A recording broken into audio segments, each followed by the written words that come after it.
Okay, so today I'm going to be demonstrating how to make homemade Play-Doh. Play-Doh is something we will use in our child development unit to help with fine motor skills. So I have all my ingredients out and I hope I have all my equipment out as well. Basically it is 2 packets of Kool-Aid. So I'm going to use grape for this demonstration. It calls for 2 tablespoons of vegetable oil. So what I have here is a custard bowl. And I have my oil. I'm gonna fill my tablespoon to the tippy top. I'm gonna have it close down to my custard bowl all the way to the top. And then I'm gonna pour all that oil into my custard bowl. So I'm gonna measure everything exact because this is how I will be teaching you when we are in our cooking unit as well. 2 tablespoons of cream of tartar. I'm hoping I have enough cream of tartar here because I forgot to bring it home from school. Forgot I was going to do a demonstration. Cream of tartar is a leavening agent. We will use this when we prepare snickerdoodles. So because I just used this measuring spoon, I'm just gonna wipe it out. So it calls for 2 tablespoons. So I have wax paper underneath. I'm gonna heap it over and then I'm gonna use my leveler and I'm gonna level it off. Okay, so I have 2 pieces of wax paper for the measured ingredients and then I have another piece of wax paper for my extra ingredients to be placed onto. This is how you use a leveler. There's 2 tablespoons and then any of my extra is going to go back into my container. This is what helps make baked products rise when we make cookies. It's very expensive though, rather than baking powder and baking soda. So there's my 2 tablespoons of cream of tartar. I have my 2 tablespoons of my oil, and then it calls for a 1/2 cup of salt. You would never ever use a 1/2 cup of salt in one of our recipes. That is a tremendous amount of salt unless you're making for hundreds and hundreds of people. If I see you measure more than a teaspoon, you're unfortunately making a mistake, okay? So I heaped it over, I level it off. Of course you want something for a child to be non-toxic, okay? If a child was to taste some of this, it is very, very salty, as you can see from the amount of salt that I just measured. And then I could just take my extra and put it back into my container without making that much of a mess. It calls for 2 to 3 cups of flour. So I'm gonna measure out 3 cups, but I may not use all of it. So I'm gonna be putting it in piles. When you measure flour, you should always lightly spoon it and then level it off. So I'm gonna level over my container. I think I'm gonna separate my wax paper and put 2 cups on one and then put 1 cup on the other so I know exactly about how much it makes. So here I've heaped it over. I've leveled it off because I know I'm definitely gonna use at least 2 cups of the flour. I'm looking at the time here. My son has a basketball game in like 10 minutes, so I'm trying to do a quick video before I head off to his basketball game. I'm also doing this video so I don't have to demonstrate 4 or 5 times during the day. I do the demonstration once. I needed 3 cups, right? That's my mistake already. Always making mistakes, but nobody's perfect. And oops, I left my spoon in there too. So I'm gonna level off 1 more time. See, my head is into basketball right now, not into Play-Doh. And he'll be using his gross motor skills when he does play basketball tonight.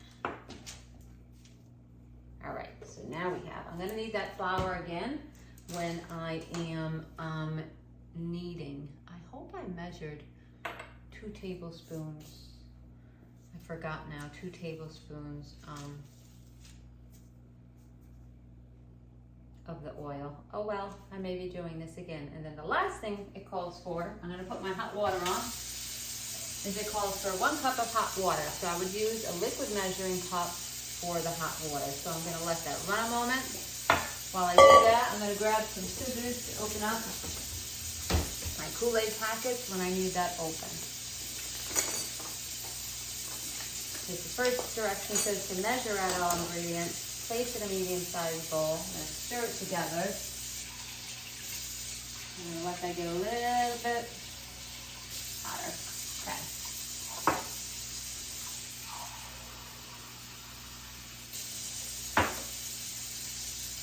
So you always measure a liquid at eye level, but on a flat surface. So this is eye level, but it's not a flat surface. I'm gonna bend down. I'm exactly 1 cup there.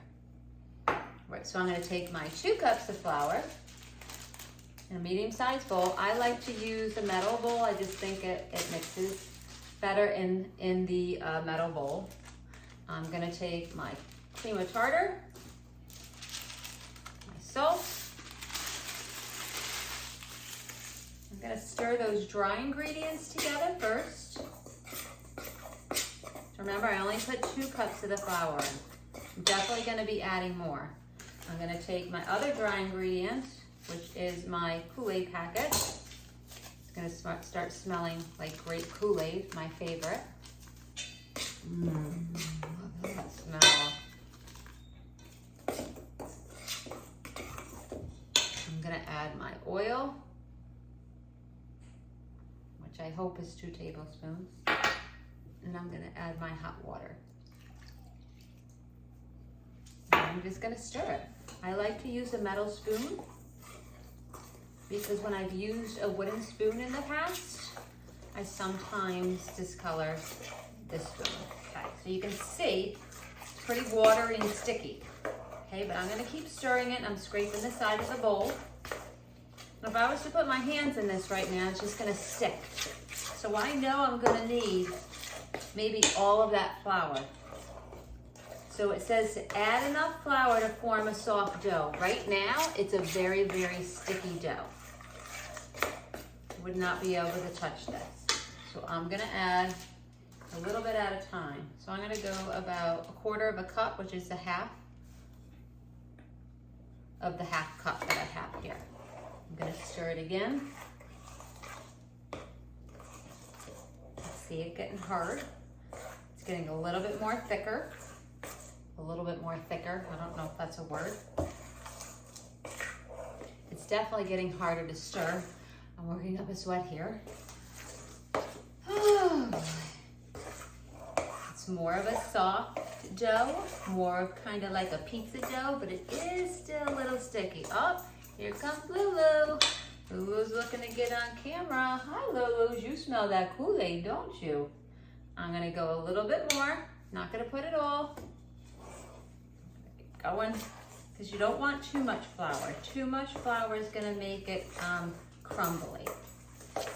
And I'm gonna add more.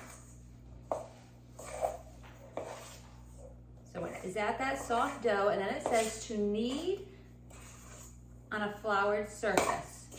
So what I'm gonna do is take some of my flour on my counter here. I'm gonna flip it out. It's still a little sticky, so watch what I do. So there's my bowl. And take more flour.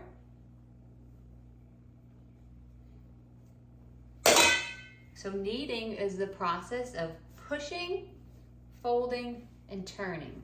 Push, fold, turn. Push, fold, turn.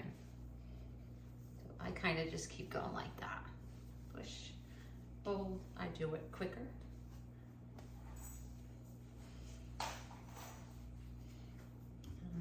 That is Play-Doh. I'm gonna kind of incorporate that flour, that little piece there.